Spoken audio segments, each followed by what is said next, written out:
what is the right choice when it comes to choosing what options to do after high school. There's a lot of information we will share with you today, so I hope you're ready. There is a green packet if you picked it up. This has all of the information that we're going to share today in this packet. So if you want to go ahead and grab that. So we did the pre-test already. So I just want to tell you a little bit about myself. I think it's important for parents to know who their staff members are and where we come from. So I'm Lisa Beth Luwansing. I'm an alumni of Sweetwater High School. So I grew up in National City. I went to Eltion Elementary School. I went to Granger Junior High School. I came here to Sweetwater. And after my time here at Sweetwater High School, I went to San Diego State University. I thought I wanted to be a journalist, broadcast journalist, those people that you see on TV. That's what I thought I wanted to do. But during my time at San Diego State, I was a tutor at Granger Junior High School. So I was an avid tutor, and I really liked working with young people. And so I changed my major to education. And so I became an English teacher for a while. I was at one of our rival schools, Castle Park High School, for 7 years as an English language arts teacher. I taught ELD, so the students who are barely learning English, all the way up to International Baccalaureate, which is similar to our AP program here at Sweetwater. So before I was a counselor, I was a teacher. And then one day, one of the administrators called me and said, come back home to Sweetwater. So while I was teaching, I was working on my master's degree in counseling, because you need a master's degree to be a school counselor.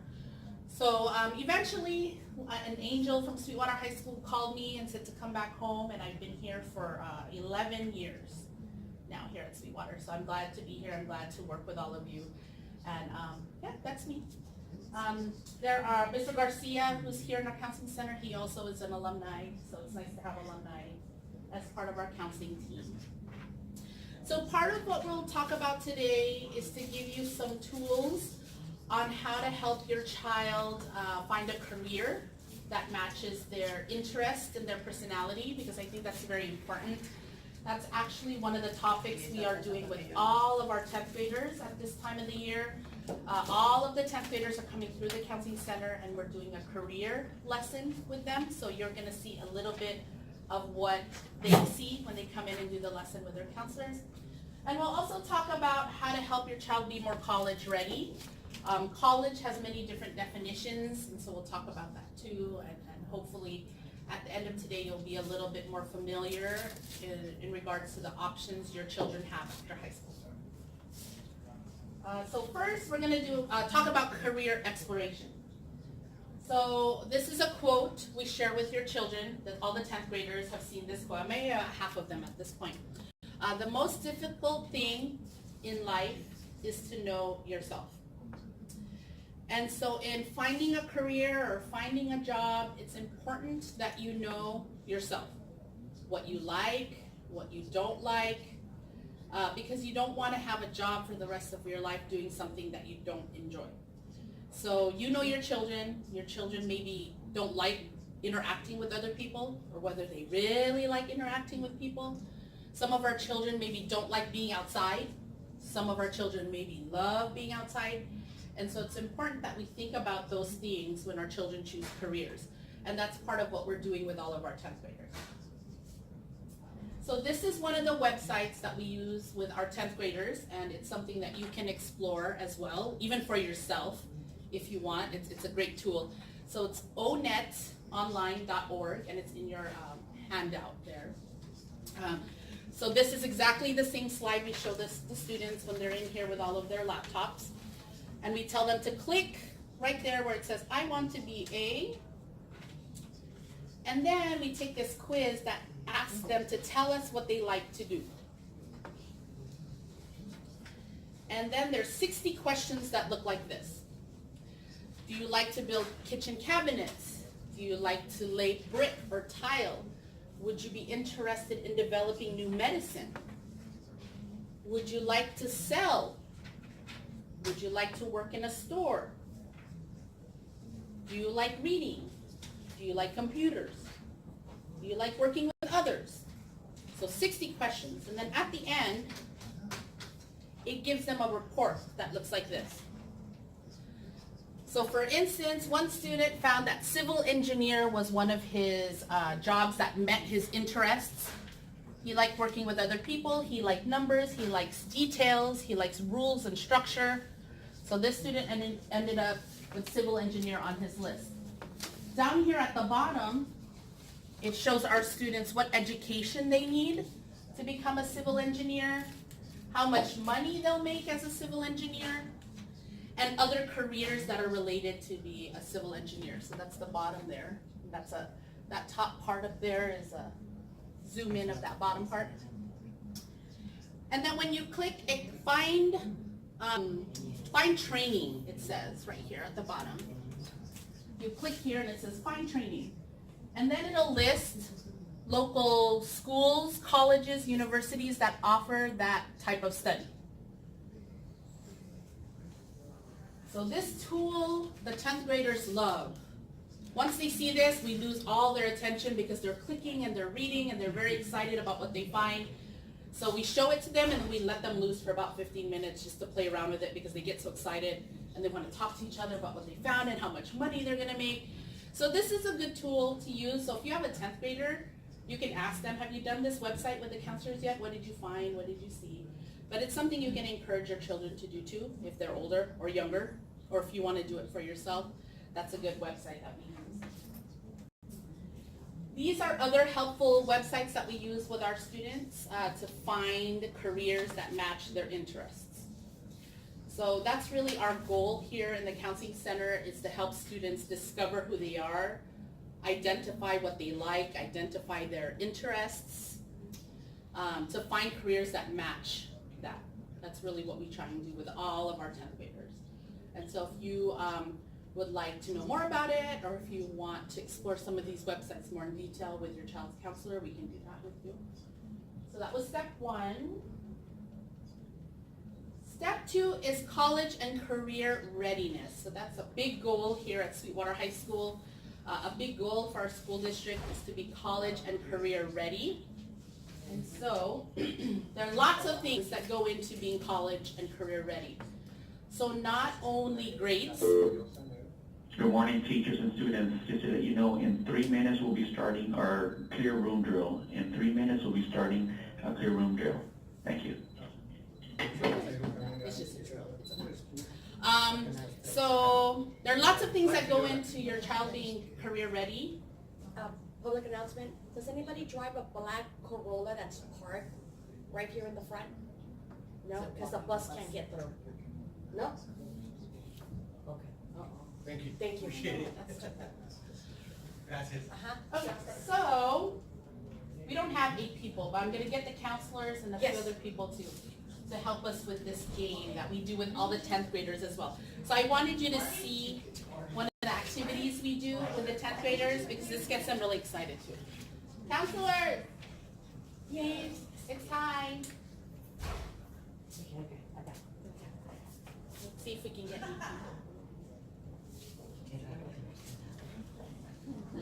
people. No.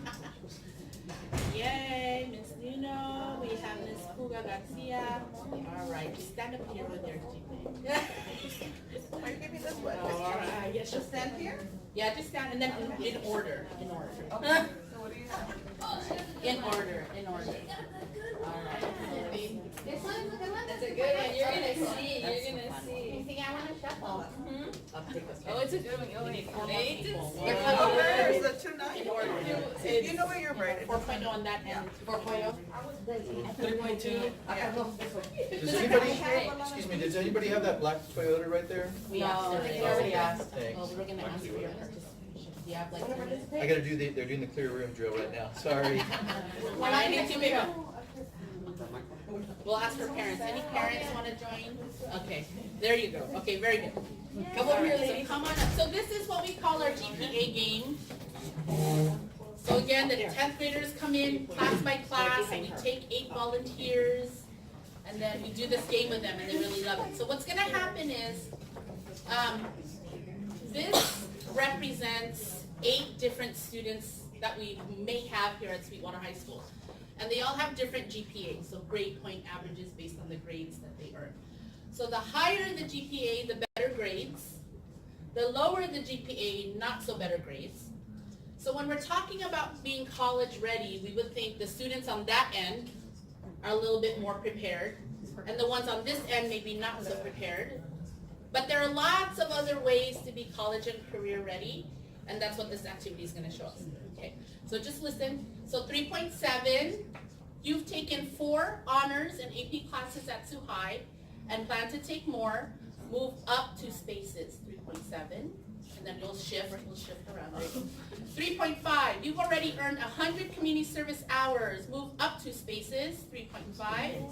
Excuse me. 4.0, you are not participating in any extracurricular activities. Move down 1 space, 4.0. 3.6, you are working towards the Solar Turbines internship by taking the Principles of Engineering course here at Sweetwater. Move up 1 space, 3.6. 3.2, you passed all of your AP exams with 3, 4, or 5. Good morning, teachers and students. Move At up this 2 time, please spaces. direct your attention to the TV monitors and our PA system. There you go. 3.0, you are, Clear room emergency response. is it hard to ignore Two that? types of emergency, clear room emergency response. We have a low threat and a high threat. An example of a low threat are a student vomiting in class, there's bees in class, They can hang out in there. student seemingly distraught, upset, student requires medical attention, or there's a suspicious odor We'll in a try. classroom. Where's 3.0? 3.0, That's a low threat. you're a varsity What's a athlete. high Move threat? up A 1 high threat, space. example of a So high you're threat is athlete. a student, 3.8. example includes a belligerent You only want to student, do 30 hours of student community requires service. medical Move attention. down 1 space. a 3.8. student pulling out a weapon. That's considered a high threat. 3.5. Now, what procedures should we follow? You are in part a of the low Health threat Academy room here at response? Sweetwater. Move up 1 A space. low threat, you're gonna escort students outside into a quad area. Or into 2.9. a classroom, whatever. You went to you feel right. tutoring to get help in your math Take a class. copy of your Move up class 1 rosters space. to account for all students, including those on hall passes. 2.9. Inform You the front attended a office career of the session and situation introduced yourself and to your the career location. speaker. and They were wait so for the impressed and appropriate offered you an assistance depending internship. on the Move up 1 situation. space. 3.2. You want to be a professional soccer player, but you've never tried out for soccer. Move What down 1 procedures should space. you follow in a high threat clear room response? In a high threat, 2.9. You went you to can summer notify school to fix a the D office. grade. Move you up call 1 space. 911 if need to. Because you went to summer school. You went to summer school. Students should be escorted to your assigned buddy room. 3.2. Make sure you take a copy of your You class earned roster and first count for all place students, in the including science those and on hall engineering fair passes. 2 years in a row. Empower 3.2. students Move to up 1 escort space. themselves to the buddy room and/or alternative of location in case you must stay I know, behind it's to hard. control the situation at hand. This is gonna be short. It should be almost. Secure the receiving room. Students, teachers that are receiving the other classes need to lock the door, close the windows, blinds, student cell phones should be turned off, and wait for the appropriate assistance depending on the situation. So at this time, teachers, we're gonna Where's your woo? practice this Where's your clear woo? room. Teachers should have a buddy list. Where's your Should have a woo? buddy list. I did You're supposed to be our email you guys. leader. Everyone that is on the right side, on the column on the right side, boo-boo? should move to the other classroom. My favorite one, we're calling him Booby. So at this time, teachers on the right-hand side, please go ahead and start moving to your buddy list. Yeah, let's just Your wait. buddy room. Yeah, we're just gonna wait. Lock your doors when you get there, close the windows, shut the blinds, we'll be ready to go. Turn off cell phones. This drill is gonna be completed at 9:30 when the bell rings. They So can make sure stay that over you go there. into the buddy They can stay in that area. and talk to your Don't let them students. come all the way inside. What are your expectations if this happens in your class? Okay? Thank you. No. We had great timing today. We have a drill at the same time of our parent workshop. So, GPAs, hold up your GPAs. So remember, the higher the GPA, the better the grades. But because of community service, because of campus involvement, because of being involved in our career technical education or AP classes, being in sports, winning awards, the numbers look different, okay? Notice 2.9. 2.9 was at the bottom, but look, they're towards the top. So we want to encourage you, to encourage your children, that GPA is not everything. You need to be a well-rounded student, work hard in lots of different ways to be college and career ready. This is our GPA game. Thank you, volunteers. Teachers and staff, go ahead and go to your buddies right now. Thank you for volunteering. Mr. Chen is said right now. Okay, so based on our GPA game, these are all the things that are important for your child to be college and career ready. So just not grades, but taking course rigor. That means taking not just the regular classes here on campus, but trying something more challenging. AP classes, our career technical education courses, taking more than the minimum. So for example, you only need to take 2 years of science for high school graduation and college requirements, but if they take 3 or 4 years of science, that's course rigor. Okay, so it doesn't have to be taking the hard classes, but taking more than the minimum is good too. Test scores, being involved in extracurricular activities, all these things matter when it comes to college, being college ready. So step 3 is giving your children a chance to explore their options for after high school. So this graphic we like to show, on one side, it shows the levels of education after high school. So high school diploma, associate's degree, bachelor's, and so on. So it goes up. Okay. And then it shows the unemployment rate from a low unemployment rate to high unemployment rate. So these are just statistics. Of course, there's always exceptions to the rules, but generally, the more education you have, the more secure you are in being able to find a job and keep a job. And so we show this to our students as well to encourage them to pursue schooling after high school, to allow them to live a more stable lifestyle. So what type of schools can students enter after high school? There are lots of different kinds. So I'd like to start with the vocational or trade schools. So these schools are typically, they're short, so a few months to maybe a year and a half or so type of education. And you learn a skill. So you're going to school to learn how to be a plumber, learn how to be a dental hygienist. You're learning how to cut hair, do makeup, do nails. Okay, you're learning just one particular skill.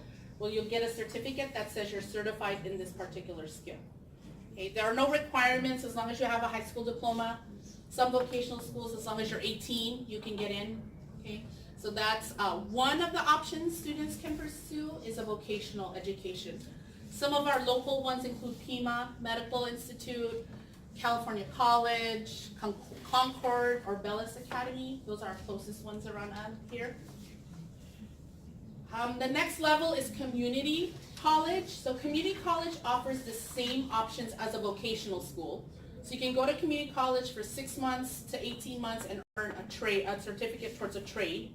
You can do that. Or you can go to community college to get yourself ready and prepared to transfer to a university. Okay. Again, at community college, there are no requirements. You just have a high school diploma or be 18 years old. Okay.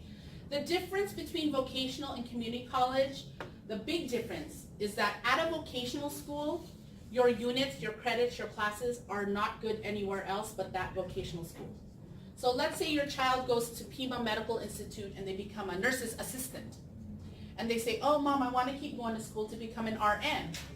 The units they took at Pima will not go to a community college, will not go to university. They can't use it anywhere but Pima. Okay? But if they went to Southwestern or Grossmont and said, I'm going to be a nurse's assistant, so they get their nursing assistant certificate from Southwestern, and they say, Mom, Dad, I want to get my RN at San Diego State University.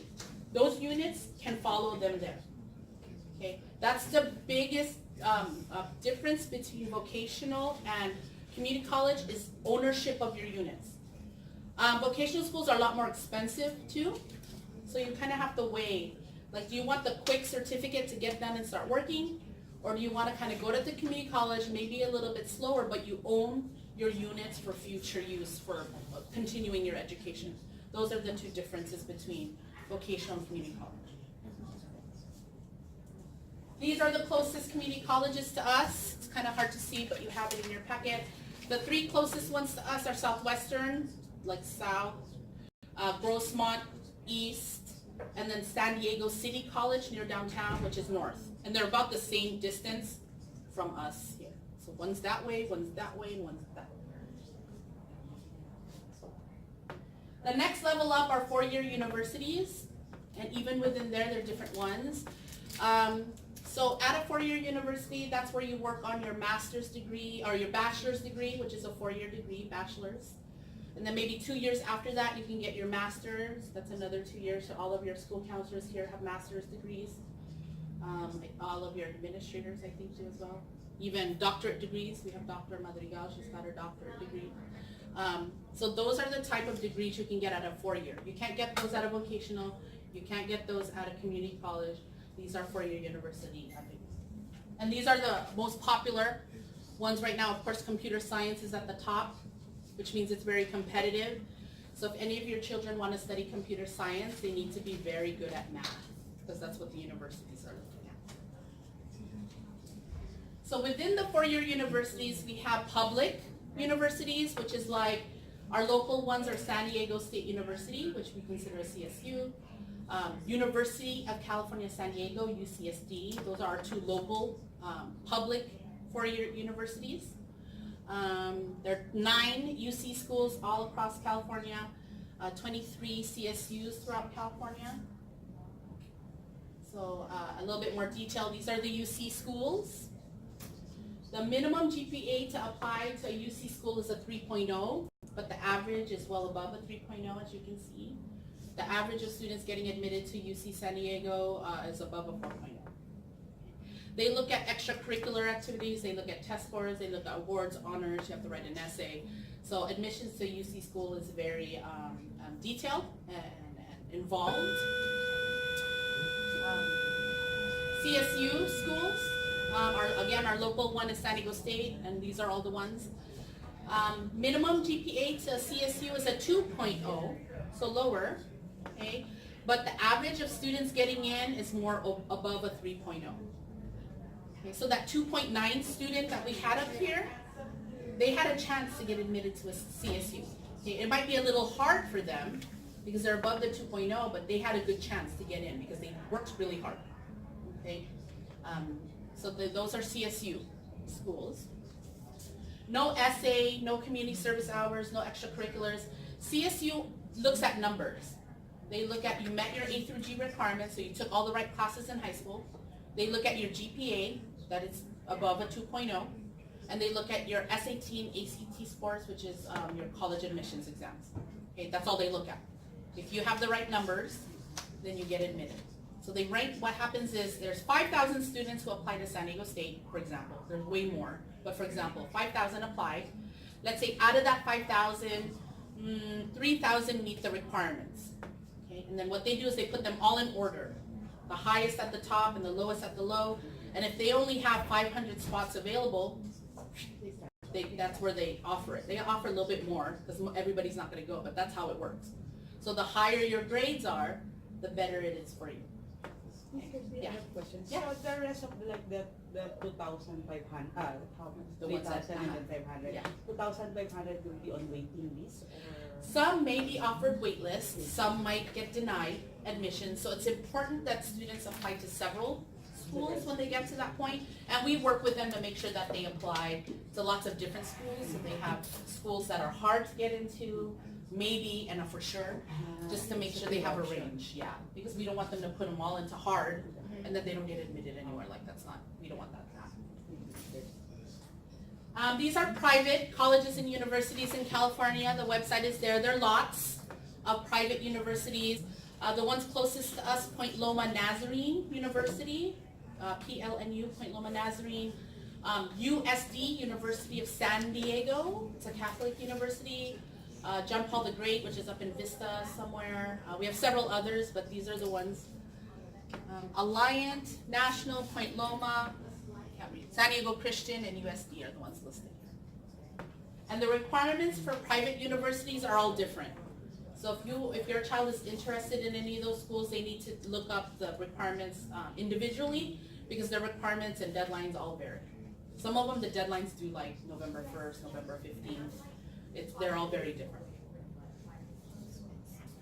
Here are other websites that you can use to explore your search and help your child find colleges and universities that are a good fit for them. These are the ones that we use with the students. There are thousands of websites out there that you can use. We try and tell students, don't try and use every single website you find because it gets overwhelming.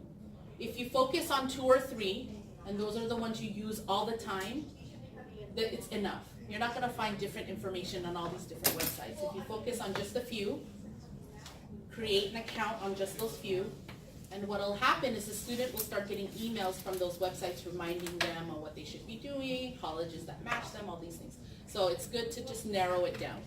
And these are my 3 favorite. These are the ones that I use and that we use. So step 4 is applying to colleges and universities. So we apply senior year, is when all the actual applying to college, applying for financial aid, all that stuff happens senior year. So everything we've talked about up until this point are things you can do now if you have underclassmen. Okay, all the preparing, all of the research, the visiting the websites, having the conversations, like all those things you can be doing now. What we're going to be talking about from here forward is what happens senior year. All the steps that need to happen senior year to get your child ready for college after high school. So just a reminder, for vocational schools and community colleges, all they need to be is 18 years old or a high school diploma. So I have a teacher friend of mine when we were back at Castle Park. He's not there anymore either, but I have a teacher friend who became a teacher but never graduated from high school. And I was like, what? And I was a counselor, so I didn't know how that works. And he's like, well, I totally messed up in high school. He's one of those kids, smart guy, but just totally messed up in high school. He's also, as soon as I turned 18, I went to community college, took my classes to transfer to San Diego State, and then got my degree and became a teacher. Because you can. You don't have to have a high school diploma to go to community college. Okay? And I actually had a conversation with a student yesterday, super smart, just super lazy, and she's behind 1 million credits. Like, she's a senior. She's behind like 3 years worth of credits. So I said, well, you can try and make up 3 years worth of credits if you really want your diploma. Okay? Because, of course, you as a parent and a student wants that sense of accomplishment that they got their high school diploma. I said, you could do that if you want to, but you're going to be 3 years in the hole trying to play catch up. Okay? Or in 6 months' time, you'll be at the community college getting ready with your career or whatever else you want to do. You could do that. So she's thinking about it. Attention students, Bella Becca. She's talking to her parents about it. So just so that you all know that is an option. We don't encourage it, and it's very for extraordinary circumstances for students who would skip the diploma and just go straight to a vocational or community college. But that's an option. It's an option. It's an option we don't encourage, but for some, it's a better way to go. Okay, so private and public four-year universities, it's all about that GPA game, not just grades, but activities, honors, awards, all those wonderful things are important when trying to apply to the universities. So again, step by step, the first thing when applying to college is GPA. So when your children are trying to decide where to apply, their GPA needs to be in the right place. 2.0 and above for CSU, 3.0 and above for UC. These are the averages that just came out. So the freshmen that are at San Diego State right now, their average GPA was a 3.93 leaving high school. The freshmen that are at UCSD right now, their average GPAs range from 4.08 to 4.30. That's what their GPA is when they left high school. So they're very high achieving students. So grades are very important.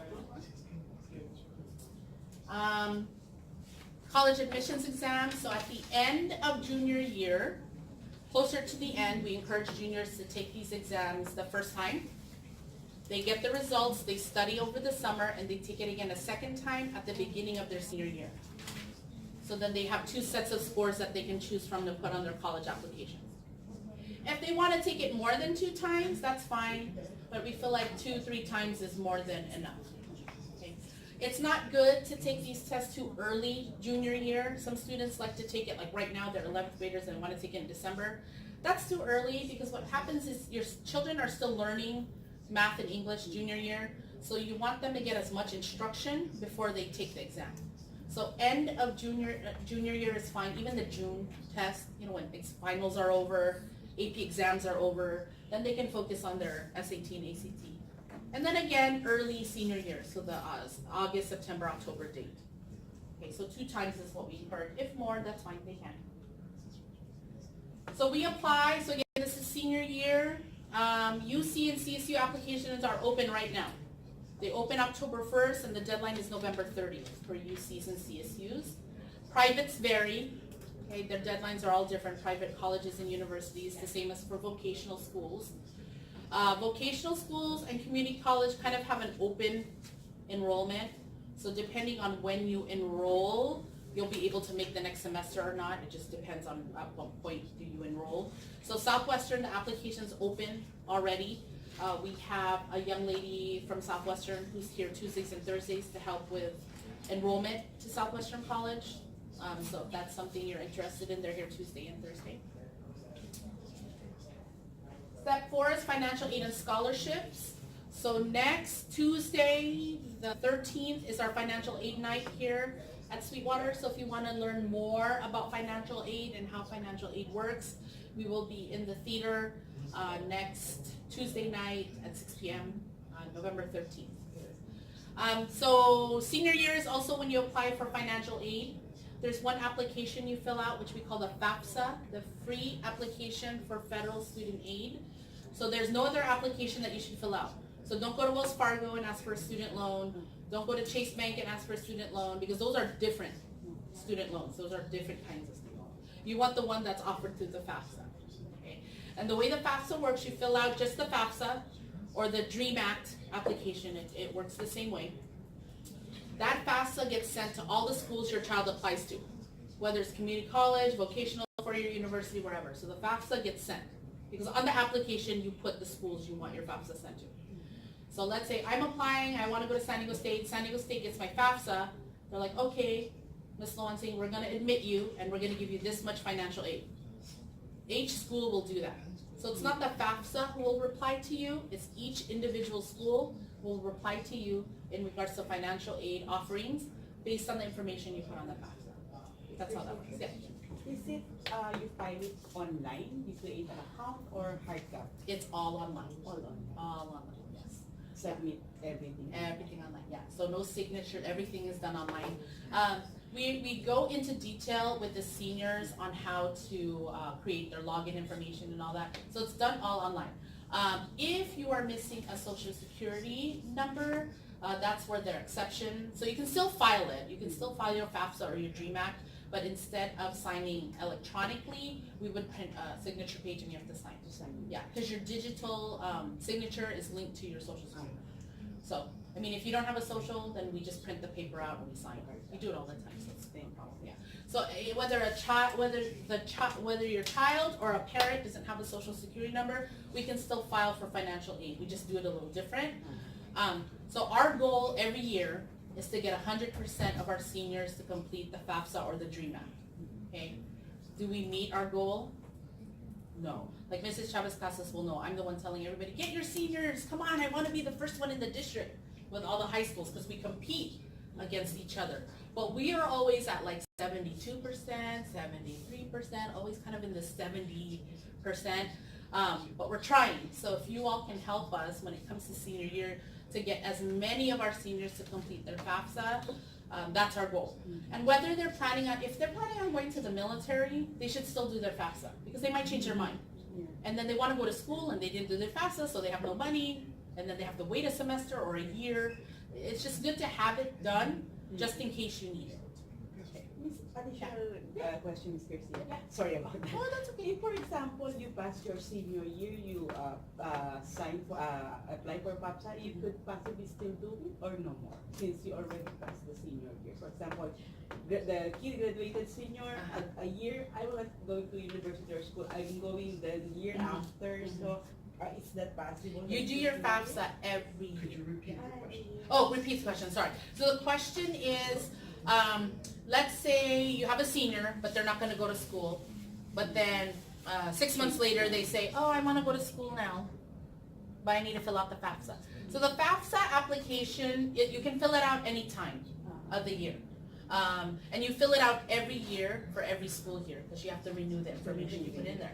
Now, there is a March 2nd deadline every year to be eligible for free money called grants, Cal grants, okay? So if you want to qualify for the free financial aid, you want to meet that March 2nd deadline every year. If you miss the deadline, then you might not be eligible because they give out the money after the March 2nd deadline, yeah. And those are things we'll review at the financial aid night next week, like they go in very detail how financial aid works, so that's a good night to come.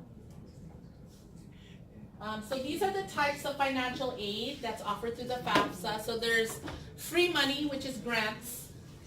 There's borrowed money, which we know are loans. And then there's earned money, which we call work study. So this is the 3 types of financial aid that come out of the FAFSA. Now, I know for some of us, we're a little scared of borrowing money. We don't want to take any loans out. But you kind of want to put it into perspective, okay? If your child is getting $120,000 worth of financial aid, and you're asked as your contribution or to borrow $1,000 every year as your contribution to that. You want to think of the value of financial aid that your child is already receiving and what percentage of that is your loan or your contribution. Because let's say if it's 10%, your child is getting $100,000, $200,000 education and your contribution is 5%, 10% of that education your child is getting, that might be a thing to consider because it's an investment. At least for me, when I buy a car, I have to borrow money. I don't have money in the bank like that. I have to borrow money. When I bought my house, I had to borrow money. Okay, this is your child's education. It's your future. And you have to honestly consider whether your child is worth that investment, whether he's responsible enough to do what he needs to do with the money you invested in their education. And those are things we can help talk you through and help you understand the financial aid when you get to that point. Oftentimes the counselors will sit with you with all the paperwork you get from the universities and help explain what all that means to help you make an informed decision. So we can do that with you. Scholarships, Mr. Briney is our scholarship counselor. Our website has a list of scholarships. Mr. Briney sends an email out to the students once a month for opportunities for scholarships. So if your child has any questions about scholarships, Mr. Briney is the one that they can come and talk to, and he'll kind of give them his whole talk about scholarships. Who is the person? Mr. Briney, he's one of our counselors here. Yeah. He's a part of that. Scholarship counselor, yeah. Oh, So he dedicates himself to do that. he's a regular counselor with a caseload, but then he specializes in scholarships as well. Okay. Be careful with scholarship scams, and it's unfortunate that every year our families, like every year this happens, our families fall victim to scams. So you'll get a pretty letter in the mail, like a really pretty letter with gold. You have been invited, specially selected, beautiful letter. Come to our dinner, la la. So you go to the dinner, a beautiful dinner. They talk to you about how they can help you. If you pay $79.95, $150, $250, we guarantee magic. And you say, wow, that sounds great. You give them the check, you give them your credit card number, and then boom, done. Like you can't hear from them, you can't contact them, blah, blah. And that's happened before. So anything these agencies offer you are things that we offer here at the school as well. Okay. Of course, for each of your counselors, we have 360 students each, so it might take us a little bit of time to get back to you to schedule an appointment or what have you. But anything that those agencies are saying pay us and will do for you is stuff the school can offer you as well. So just be careful. If you're not sure, we've trained the students good enough so they come and they say, Ms. Hansing, I got this letter. Is this for real or is this a joke? And so we tell them, no, don't answer that. No, don't do that. So if you have questions before you pay money or before you agree to anything, it's okay to show us or text us or email us a picture of what you got, and we'll tell you whether it's good or not, or don't do it, or yes. But be careful because it happens. I have one before, but we went first to the website. This is not. Yes. Yeah. We miss one thing, I went to Mr. Riley directly And you showed him. Yeah, I showed the letter. Yes. And some students get several. They get like a dozen of those letters, and they look nice, so you just want to be careful. And then the last step in senior year is when you choose what college you're going to go to. Okay, so you apply for financial aid, you apply for admissions, and then all the letters come back. So 5 schools accepted you, 5 schools offered different financial aid packages. You lay it out, and you decide what's the best value for you. We encourage students to apply outside of California because the whole world is trying to come to California to go to college. So you're competing against all those people. But there's schools in other parts of the country who are looking for Hispanic kids, who are looking for Filipino kids, and they want to add diversity to the school. So guess what? They're going to give you more financial aid because they want you to come to their school. So just because your child applies to Alabama or Kansas or Ohio or Denver doesn't mean they're leaving tomorrow. It just means they're applying. They want to see what they'll get. And I think it's okay. Just apply and see what happens. Because what if some school gives your child 100 full ride? Okay, but you would have never known if you didn't apply. So don't freak out. Your child's not leaving tomorrow. They just want to apply to see what they get. Yeah. Can you talk about out-of-state tuitions? Out-of-state tuitions. Yeah, so out-of-state tuition is more. So even if a person from out of California wants to go to school here, they pay a little bit more. So if we wanted to go to a school out of state, it might cost a little bit more. There is a network of states that are California and the ones around us. I forget the acronym, but they have this agreement that we share in-state tuition with each other. So like Nevada, Arizona, like the ones that kind of, New Mexico. Yeah, there's some around us that offer that we share in-state tuition. So we wouldn't have to pay the extra if you're a California resident. Yeah, so there's some schools like that. But then again, you don't know what they'll offer you. That you might have to pay in-state tuition, but the financial aid will supplement that. So Because it's a quite amount of money, that's probably around $10,000. yeah, it costs a bit, but if they offer the financial aid and it's nothing out of your pocket, I mean, you'd never know unless you apply. Yeah, so that's what we encourage. Just apply and see what happens. So real quick about AB 540. So again, we talked, any student who may be undocumented or doesn't have a social security number, doesn't mean they can't do any of this. They can still do all of the stuff we talked about. There's just a little extra things we need to do to make sure it happens. And we work with students in confidence, so it's all confidential. We've been doing this for years with dozens of undocumented students coming in and out and being able to go to wonderful colleges and universities with wonderful financial aid packages. Sometimes it's easier than others, but we are here to work with them and help them get as close to their goal as possible. So we're here to do that.